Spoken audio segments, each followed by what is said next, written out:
Brutal invierno. Brutal winter in Ukraine. The relentless Russian airstrikes on the country are wreaking havoc on critical infrastructure. With temperatures dropping to minus 20 degrees Celsius, the residents of Kiev, Odessa, Kharkiv, Zaporizhia, and other cities are without electricity, heating, and often even running water.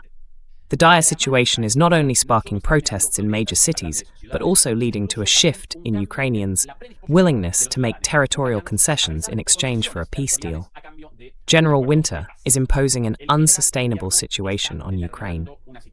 Good evening, good afternoon, and good morning. Muy buenas noches, muy buenas tardes y muy buenos días. Desde Berlín, Alemania, comenzamos la transmisión número... From Berlin, Germany, we begin live broadcast number 294 of Demolishing Myths. Thank you very much for joining us, and please remember to help us out with a thumbs up against censorship. Also, remember to follow us on our social media, Facebook, Instagram, TikTok, as well as on our newly launched Patreon channel, where we share what we can't show on this platform, already with more than 1,200 subscribers in just a few days. Demolishers. The situation in Ukraine is dramatic, as a result of Russia's strategy of carrying out air attacks on critical Ukrainian infrastructure throughout the entire country. Del territorio ucraniano. Esto, como en muchas oportunidades presentamos aquí, This, as we have pointed out here on many occasions, primarily serves a military objective, without a doubt, within the framework of a war of attrition. The destruction of energy and industrial infrastructure means that Ukraine cannot respond by producing weapons, ammunition, or transporting armaments, nor by mobilizing human resources. Therefore, due to the loss of electricity, Ukraine cannot meet the demands of a war of attrition. That is, without a doubt, the primary objective. Guerra de desgaste. Ese sin dudas el primer objetivo. Pero además, But in addition, these attacks create an additional negative effect on the Ukrainian population, as they generate inhumane living conditions in large cities. Therefore, citizens are forced to leave urban areas, and this, logically, disables Ukraine's military capacity and causes numerous problems related to energy shortages and, consequently, to a shortage of people. I want to begin, before presenting more technical matters, with some images to somehow show this graphically, to illustrate what the lack of electricity, and as a result, the lack of heating, running water and sewage services, causes in cold countries like Ukraine. De servicios cloacales. Estas imágenes de la ciudad de Kiev. These images are from the city of Kiev, taken today inside a building. Remember that practically every day Russia carries out air attacks with drones, missiles and bombs across the entire territory, but above all against the critical infrastructure of major cities. Once again, electrical infrastructure related to energy storage, both fuel and gas, thermal power plants, hydroelectric plants, which generate electricity from water, railway stations and railway hubs used for sending military equipment and troops to the front, dual-use industries, both military and civilian, and so on and so on. This is the current situation. Etcétera, etcétera, etcétera. Esta es la situación.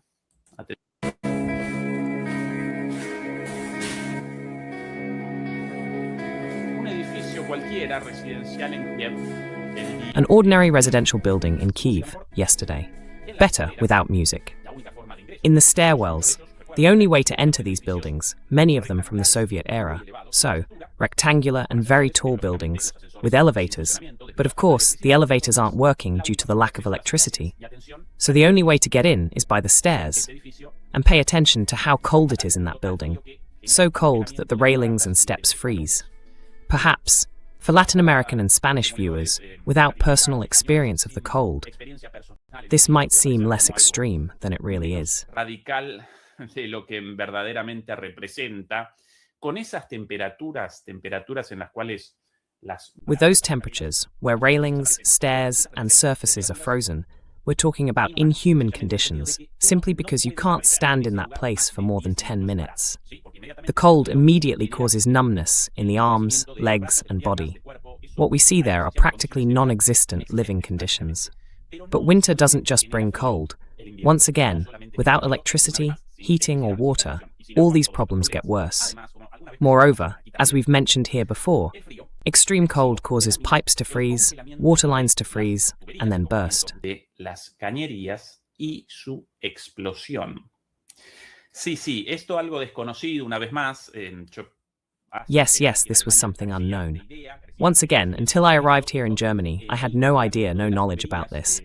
But the freezing of pipes, houses, buildings, any kind of construction represents sheer terror for building managers, homeowners, and business owners because it causes real disasters. What's the situation exactly?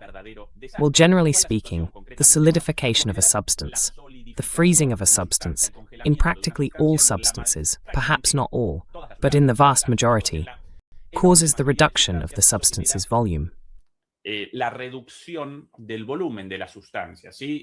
Cualquier sustancia congelada, bueno, any frozen substance, well, that solidified substance, has a smaller volume than the same substance in its liquid or gaseous state. Metals are the best example of this. However, water, due to its special characteristics, because at the moment of solidification, of freezing, it forms a very particular crystalline structure, unlike all other substances, once frozen, has a larger volume.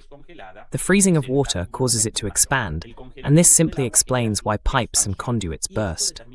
La explosión de las tuberías de agua. Por eso todas las tuberías en los países fríos como este también. That's why all the pipes in cold countries, like this one too, Germany, have pressure compensation systems to deal with this. But of course, that always assumes the presence of heating in buildings and houses, in spaces that are more or less heated within certain temperature ranges. In fact, if temperatures drop below a certain minimum level, then building managers or homeowners must immediately call a special team for the defrosting, note this, of the pipes before they burst.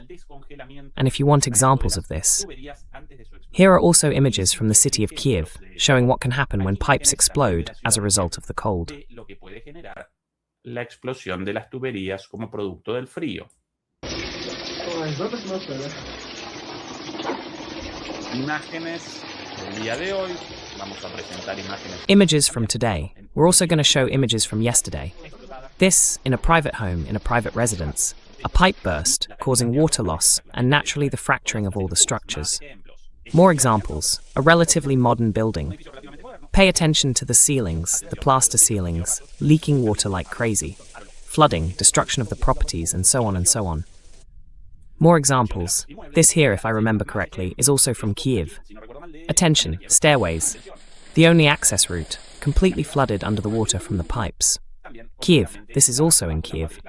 Kiev, esto también en Kiev.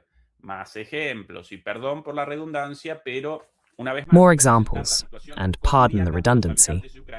But once again, I want to present the everyday situation of the people of Ukraine at this moment.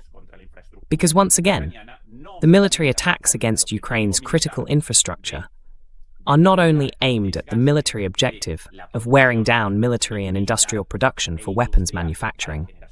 They are not only about creating difficulties for the transport and supply of troops, but also about generating unbearable living conditions among the population, so that this population cannot support the war effort in a war of attrition. No puede acompañar el esfuerzo de guerra en una guerra de desgaste, ¿sí? Una vez más. Aquí. Yes, once again. Here, more images. Attention, that's a radiator for heating. In Europe, heating is usually done through radiators with hot water. Well, when freezing happens, boom! Every room with one of these radiators starts leaking water and flooding absolutely everything. And this not only causes, well, all the problems that come with flooding a house, a building, a room, but it can also cause explosions.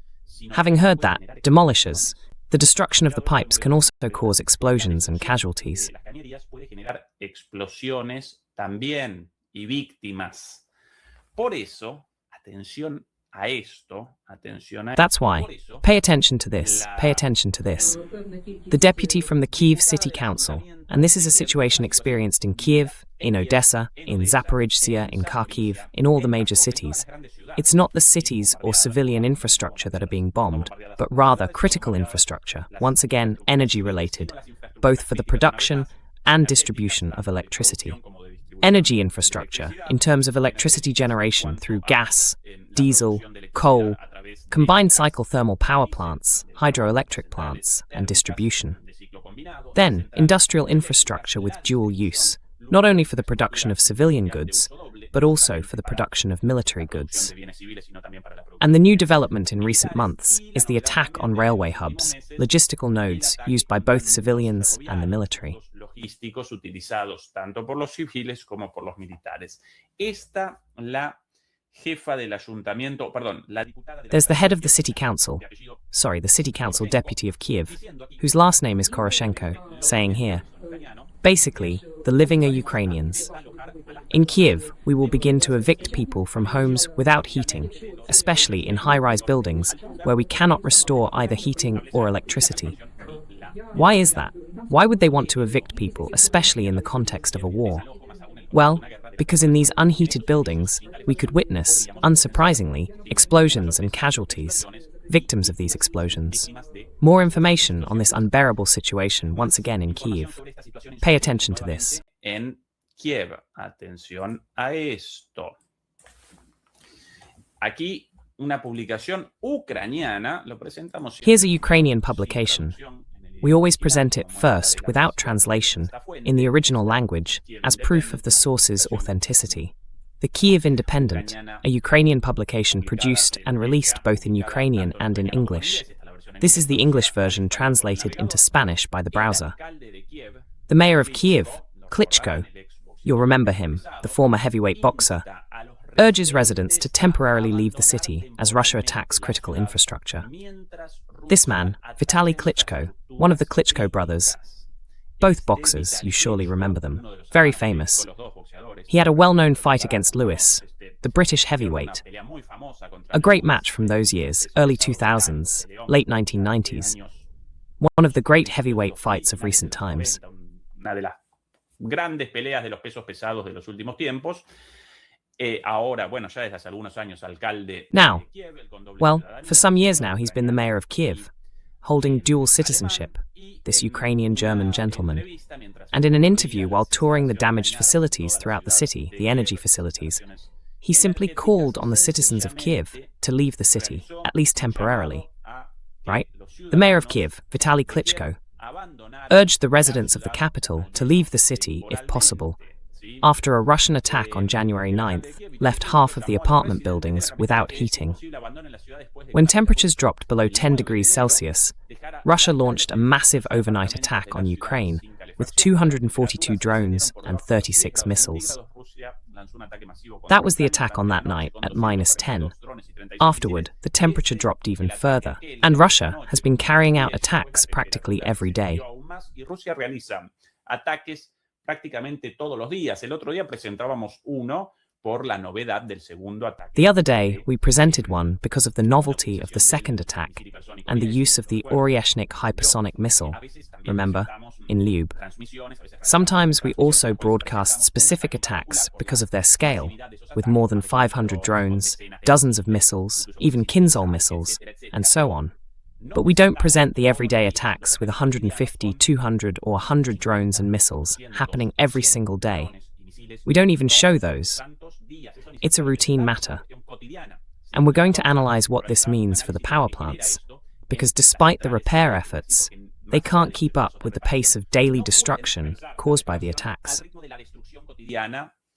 Como producto de los ataques. Un poquito más de esto de Klitschko y machaco con esto. A little more about this Klitschko thing. And I keep bringing it up because, for context, here we have the mayor of the most important and most populated city in Ukraine, both politically, since it's the seat of Ukrainian authorities, and economically, because of its wealth and the fact that most major Ukrainian companies are based there. Well, the mayor of that city is calling, in the middle of the war, for people to leave the city. We're aware of what that means in military terms. An empty city is an infinitely easier target to conquer than one full of people, obviously. Lógicamente, ¿sí? Un poquito más de esto. El ataque de aquella vez. A little more on this. The attack that time hit energy infrastructure facilities and several residential buildings in the capital, causing the death of at least 4 people and injuring another 19. Well, this Ukrainian outlet presents it as an attack against the civilian population. If an attack with 242 drones and 36 missiles results in the death of 4 people, it's clear that the attack was not aimed at civilian infrastructure or residences, because if it were, 242 drones and 36 missiles wouldn't kill 4 people, but thousands.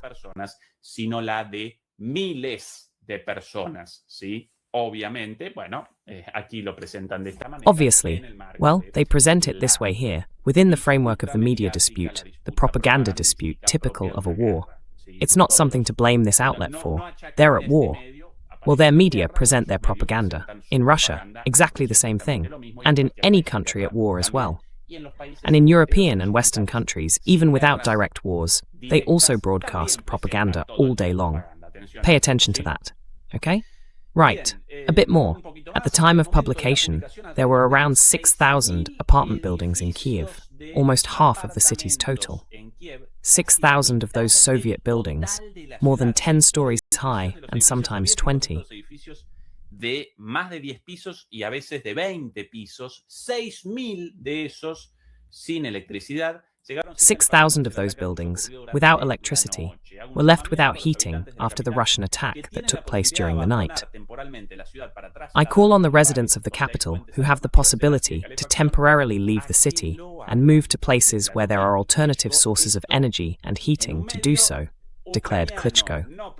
This, in a Ukrainian outlet, not Russian propaganda or from Kim Jong-un in North Korea. A Ukrainian outlet presenting, reporting, documenting the call from the mayor of Kiev for the population of Kiev to leave the city due to the unsustainable situation caused by the lack of energy. A bit more about this situation. Un poco más sobre esta situación. Atención a las declaraciones de Pay attention to the statements made by those responsible for electricity production in Ukraine. In the urban area of the Kiev metropolitan region, once again, the 3 most important power plants, TPP-4, 5 and 6, naturally from the Soviet era, are showing irreparable and increasingly severe damage. And this isn't according to me, but according to the person in charge of the electric company responsible for providing the service. Pay attention to this. It's spoken in Ukrainian, with English subtitles below. I'm going to translate those English subtitles. Here's an interview. On the left, if I remember correctly, the manager or director of Ukraine's most important energy company, based in Kiev. And on the right, a news reporter.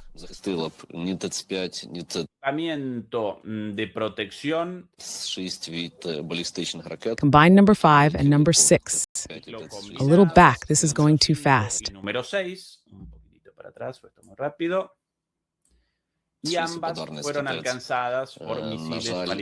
And both were hit by Russian missiles. Unfortunately, no air defense system was capable of protecting the facilities, not even the Patriot systems. In the latest wave of missiles, we witnessed 2 situations involving the Patriot missiles. Situaciones relativas a los misiles Patriot, en primer lugar, la ausencia de... First of all, the lack of ammunition, obviously. The batteries that were delivered, well, many of them appear to be completely destroyed, but surely some of those still available lack ammunition. That's why, basically, in the latest attacks over the past few weeks, we've seen no defensive attempts from Ukraine. And in one case, you'll remember we showed it here as well, there were images of a failed Patriot missile going up, descending, and crashing into a building, if I recall correctly. Something, well, not common, but not too unusual either.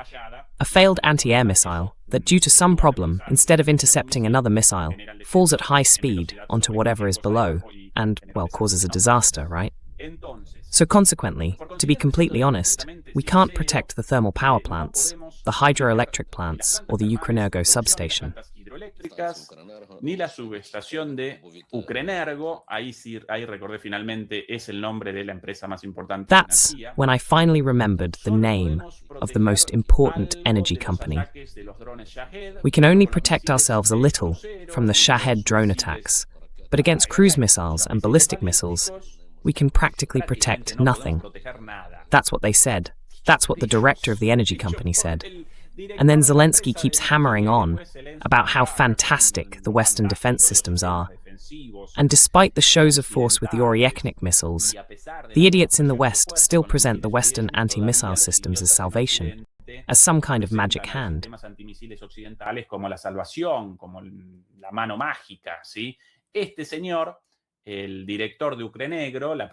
This man, the director of Ukrenergo, the main energy supply company in Ukraine, explains, based on his experience, since he witnesses the attacks every day, that those defensive systems can respond to drones only up to a certain point. Although remember, the effectiveness of drones doesn't rely on their infallibility, but on their sheer numbers. Yes, of course, defensive systems can shoot down 1, 2, 3, 10 drones. But what's the advantage of drones? Their numbers. They send out swarms of drones, sometimes 500 or 600 at a time. So they can shoot down 1, 2, 10, but not 500. And on top of that, they overwhelm the defenses, followed by the arrival of missiles. So in the end, these systems don't even help against drones as much as they should.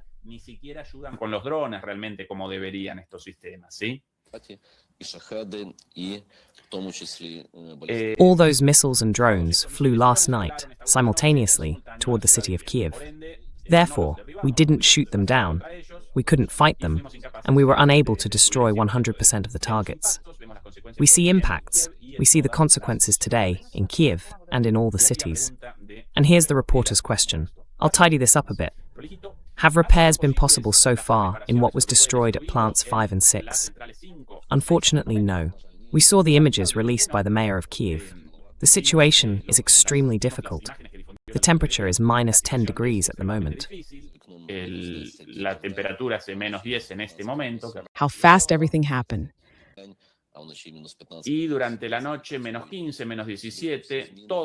And during the night, minus 15, minus 17 degrees.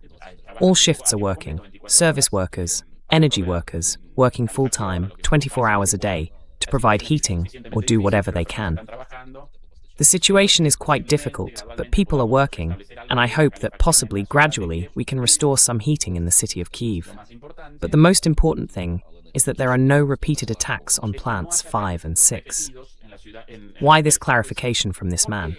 Because even when they can repair part of what was destroyed, if the next day it gets hit again, then they can't even keep up with the pace of the attacks.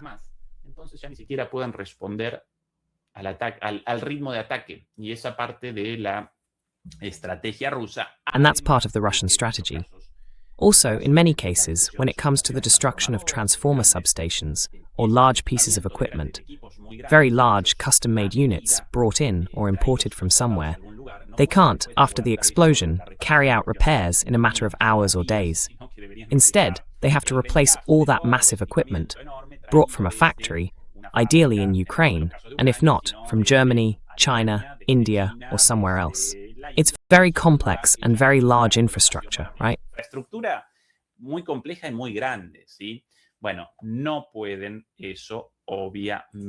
Well, they obviously can't do that. I'll add something else about the images just mentioned by this gentleman of the heat production stations. That's something practically non-existent in Latin American countries, probably in Spain as well.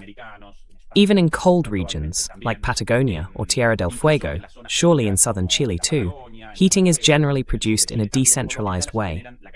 But in cold countries, there are also heat generation plants, usually based on the heat used for industrial production of something.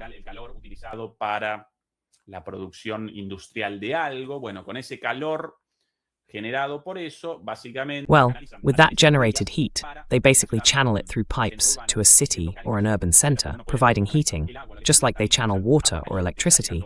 They also channel hot water that reaches residences, buildings, houses, homes, right? Well, here are some images, these shared by the mayor of Kyiv himself. We're at one of the damaged infrastructures in Kyiv. Ah, that's Klitschko, in fact. You can see the extent of the damage. Pay attention to the ongoing work. With a blowtorch, they're carrying out the defrosting, melting the ice that formed around these huge pipes that usually send or carry hot water for heating. agua caliente, calefacción, ¿sí? Las propias tuberías encargadas de la distribución de The very pipes responsible for distributing hot water and heating end up frozen because of the attacks on these hot water and heating plants. The destruction of the heat source causes the pipes themselves to freeze after just 1 or 2 nights. So, what's the first repair job for these people? Well, there's, for example, a lever. What do they call it? I can't remember. Anyway, a way to operate this pipe system, and they're completely frozen. That's why they use a blowtorch to melt it, right? A bit more of what was being discussed. Un poquito más de lo discutido. Attention there. We're working at extremely low temperatures. Estamos trabajando en temperaturas extremadamente bajas. Atención a la respiración, cómo genera. Pay attention to the breathing, how it creates that sort of, well, that water vapor, right? Condensation. That's the word. I couldn't remember it. De agua, ¿no? La condensación, esa es la palabra, no la podía recordar. That's because of the cold. Really, really strong. Estamos haciendo muchísimos. Well, we're doing a lot of work with the hope that we'll be able to overcome this situation and repair the damaged facilities. Well, looking at the background, right? Demolition workers, men and women. What kind of repair could they do on that? Yeah, well, maybe they can thaw that pipe over there perhaps, but they won't be able to do much repair work, right? A valve. Help me out here. Shut-off valve. Valve. The demolition workers, men and women, help me out. Thank you. Thank you. Not because I can't say the word valve. In the heat of a live broadcast, sometimes I forget a technical term. A valve or a shut-off valve, exactly. Thank you very much, Santiago Marcelo Hurtado. Muchas gracias, Santiago Marcelo Hurtado. Sobre esto, más información. About this. More information, more analysis on what this means for ordinary people, for everyday life. Here, a poll published by a Ukrainian opinion research firm with the following question asked to Ukrainian citizens. This taken from them, right? Their logo out there. Now then, do you support or oppose holding a referendum on a peace agreement? And the response from Ukrainians as of today, rather support. 54%, released by them once again. 54%, difundido por ellos una vez más. Difícil de decir 14%. Hard to say, 14%, rather opposed, 32%. So, the vast majority of Ukrainians want the war to end and a peace negotiation, even while aware of what that would entail. Territorial concessions of areas already taken by Russia. What's interesting here is the comparison with the situation not at the beginning of the war, but even a year ago, when, despite all the hardships of the war, before Russia's decision to attack Ukraine's critical infrastructure across the country, and above all, its energy infrastructure, a majority of Ukrainians rejected the possibility of negotiation, or in other words, rejected peace talks, if those talks involved giving up territory. Notaban la concesión de territorios. Más del 50% en ese entonces las rechazaba. More than 50% rejected them at that time. The majority of Ukrainians rejected this. Now we are witnessing a reversal of that situation, because of course now all Ukrainians seem to be affected. Not only those Ukrainians who are, in a way, kidnapped off the streets and sent as cannon fodder, the people directly or indirectly involved in the war, but absolutely everyone. What else can we present about this? Here's another public statement from the mayor of Kyiv, Klitschko. This one is from today, the previous one was from a few days ago. After the repairs and so on, here's Klitschko saying today, via Reuters, that Kyiv has only half the electricity it needs, according to the mayor. Kyiv needs 1,700 megawatts of electricity for its 3.6 million inhabitants. Remember the information he himself provided in his previous address, in his earlier statement. At the time, on January 10th, after that terrible attack, half of the population, that is, half of those 3.6 million inhabitants, was without electricity. More than 1.5 million people were without power during those days, which is why there was a call to leave the city. The capital of Ukraine is facing the worst energy crisis of the war. Russian attacks have targeted the electrical infrastructure. Nighttime temperatures have dropped to minus 17 degrees this week. Las temperaturas nocturnas han caído a menos 17 esta semana. Aquí en Berlín hace unos días menos 20, así que seguramente ahí en Ucrania. Here in Berlin, a few days ago, it was minus 20. So surely in Ukraine it's something similar. The mayor says that international partners have rushed to bring generators. Ha ha ha. That really makes me laugh. Sure, with a couple of generators you're going to produce electricity for 3.6 million people. With a few little generator units set up there, improvised. Well, that's also his role as a politician, as a leader. To publicly present a hopeful image in the face of an unsustainable situation, right? Unsustainable. But of course, this political dimension also shows up in the interventions, in the statements of Western politicians. Here, a British politician, ineffable as ever. Inefable por demás. It's half of Kyiv. Acá. Pip. Atención a esto. Pay attention to this. This was published by RT. I don't remember if it was RT in English. To me, he's a British politician. If you give me a second. Yes, this is the UK Secretary of Defence, Gill. I don't recognise him by face because, over the last 2 or 3 years, with all the government changes and the changes in defence secretaries, I must have had to remember at least 4 or 5 British defence secretaries in the past 4 years. They have constant turnover. That's why I didn't recognise him. This man visited Kyiv a few days ago, and with this video they released. All of them are experts at spreading videos on social media. Then, when it comes to decisions, each one worse than the last. One more pathetic and more treacherous to their own country than the other. But these videos, they do know how to make them, don't they?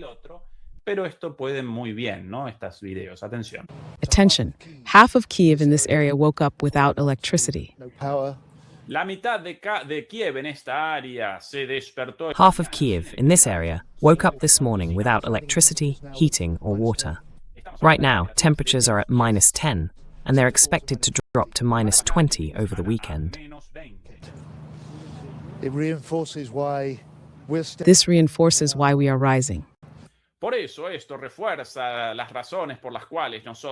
why this reinforces the reasons why we, along with other friends and allies, are helping more and more every day to support Kyiv. What cynical sons of bitches, what criminals, right? What a bastard, seriously. And there he is, talking, all dressed up in a suit and tie with Zelensky. What a criminal. The people suffering, freezing to death. And instead of saying, well, let's determine an end to the war and finally negotiate, no, they say we should help Ukraine even more because of its people's suffering.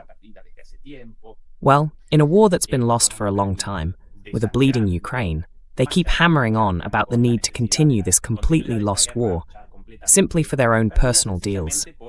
Their warmongering, their original goal of inflicting a strategic defeat on Russia. Una derrota estratégica contra Rusia, no pudieron, evidentemente. Bueno, they couldn't, obviously. But the important thing about that statement, more than the second part of this immoral person's remarks, is this man's description and declaration regarding the lack of electricity. You'll also naturally remember what happened in Lviv after the attack with the Oryeknik and the destruction of a storage center, a gas storage facility, the most important one in Europe. 10% of Europe's gas was stored there, completely destroyed. All of that. And, well, the disappearance, not even the drop in gas pressure, but the disappearance of gas pressure in all the homes in that urban area of the city of Lviv, right?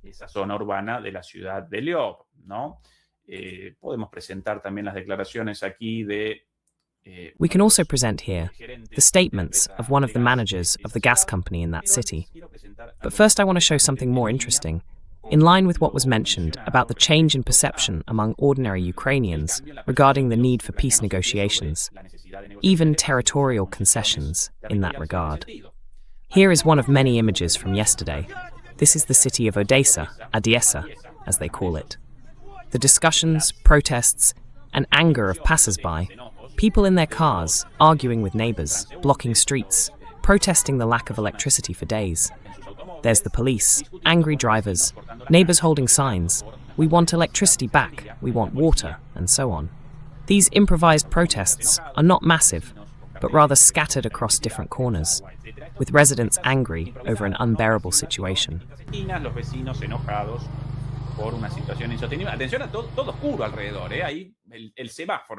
Attention. Everything is dark all around. Only the traffic light is working. Total blackout. Total blackout in Kyiv. Yesterday, by the way, another attack on Kyiv again.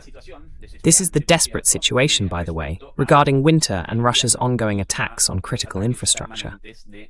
Well, here's a column from the New York Times describing exactly the same thing, but well, nothing new.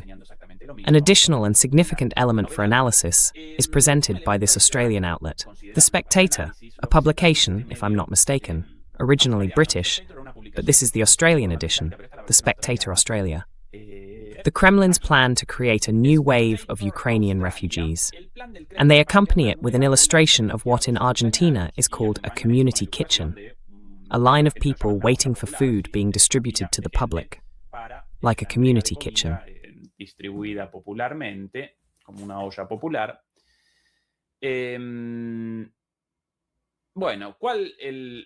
Well, what's the argument?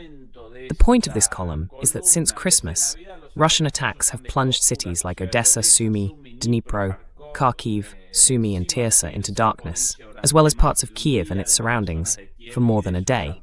Quite a bit more than a day, in fact. So, what's this analyst's argument?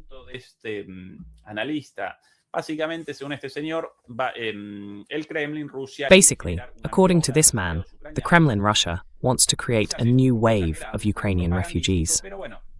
Maybe that's a bit exaggerated, a bit propagandistic, but still, it's part of the Russian strategy that from the moment they finally decided to attack Ukraine's critical infrastructure, has aimed not only at a military objective, but also at a civilian one. To generate discontent, discouragement, and the mass displacement of the population, with consequences for both Ukraine and European countries. And let's remember that in Europe, Ukrainian migrants, Ukrainian refugees, initially sparked a wave of patriotic reception against the evil Russians.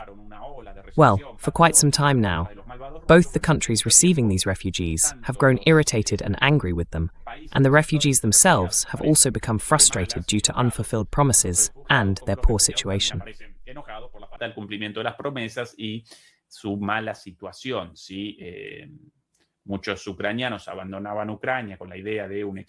Many Ukrainians left Ukraine with the idea of a golden exile in Germany, of earning huge sums of money through excellent, high-quality jobs, and now they show up here. Well, in the case of young women, when they're not working in the sex industry, they work however they can, wherever they can, and in some cases, without even having the proper work permit, and therefore are assigned to places designated by the authorities for housing these people, living or barely surviving in deplorable conditions.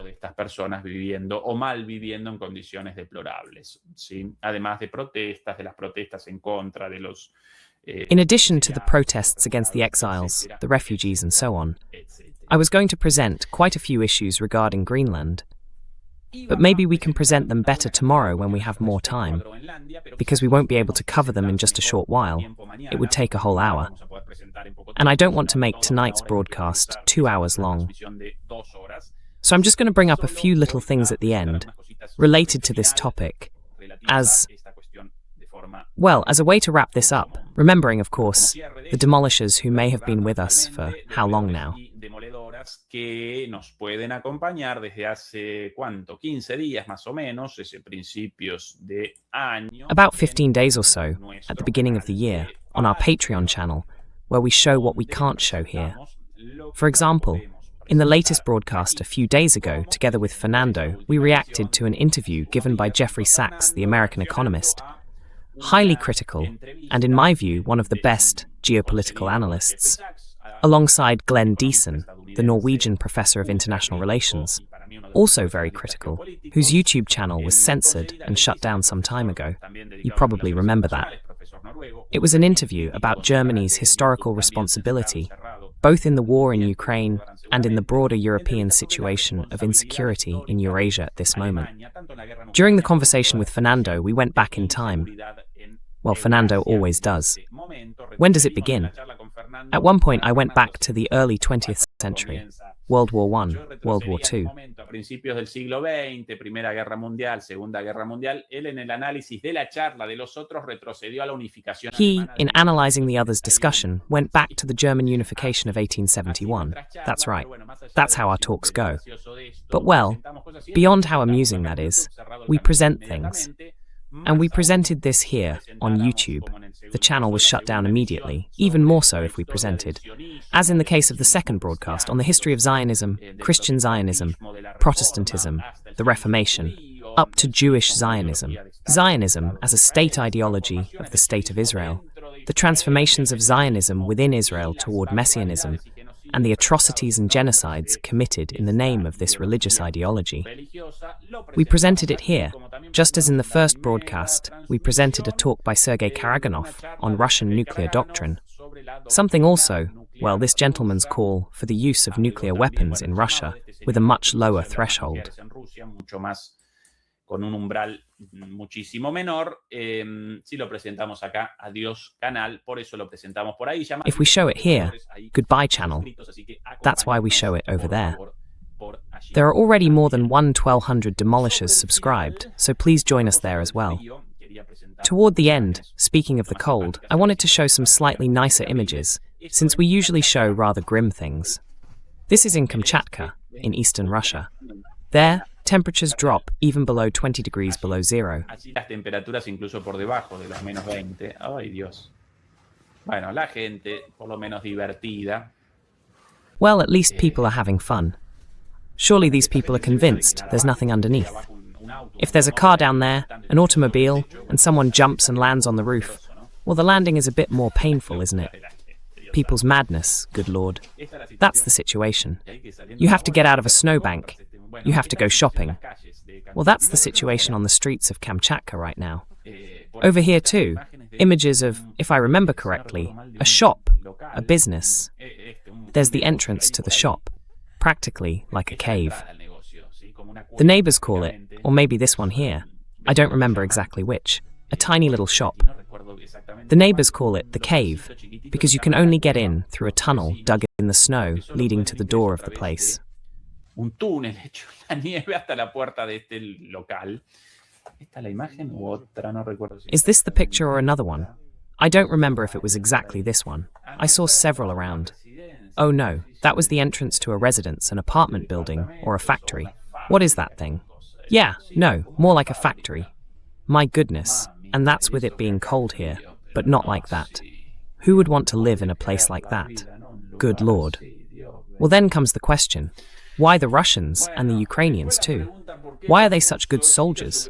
Why such good warriors? Why so resilient? ¿Por qué tan buenos guerreros? ¿Por qué tan resistentes? Sí, viviendo en esas condiciones. Yes, living under those conditions, Mamucha. Only tough people can handle it, right? Demolishers. Remember, please, to follow us on our social media, Facebook, Instagram, TikTok. Remember our Patreon channel. Please support us through channel memberships or via PayPal. And also remember our English language channel, which we've had for some time now. For today, we'll wrap up this broadcast here, and tomorrow, as every Sunday, we'll have our Sunday talk with Fernando Moragon. On Monday, Juan Antonio Aguilar's show, right here on the channel, as it has been since the beginning of the year. Juan Antonio Aguilar aquí en el canal desde el comienzo de año. Ya abandonamos DMP y presentamos los programas. We've already dropped DMP, and now we're presenting the shows by Juan Antonio Aguilar and Fernando Moragon here on Mondays and Tuesdays, respectively. Don't miss them. And on Wednesday, once again, the week's programming. So, critical geopolitics all week long. Here's a little question. Dear Ezequiel Bistoletti, did no one think of emptying the water tanks in houses and buildings? Sorry for the ignorance. No, but storm from front. No, but the pipes, generally. The pipes that burst are the ones from the heating systems, storm, not the water pipes. Sorry, in Argentina we call pipes caños. De agua o las perdón, caños llamamos a las tuberías en Argentina. No las tuberías de agua corriente. Not the running water pipes to the faucet, but the heating pipes. Those pipes with a closed water system. And those burst even if you turn off the faucet or empty the water tanks. On the other hand, you can shut off the water, empty the tanks, but then what water do you drink? what water do you use? If you want a shower, with what water? You can't permanently cut off the water supply. But the pipes that burst are the ones in the heating systems, dear Storm. Well, we've answered that question, and now we'll wrap up until tomorrow. Demolidors and Demolidoras, we love you very much. Beatriz Pulido, thank you as always for moderating. See you tomorrow. Bye-bye. Gracias como siempre por la moderación. Hasta mañana. Chau, chau.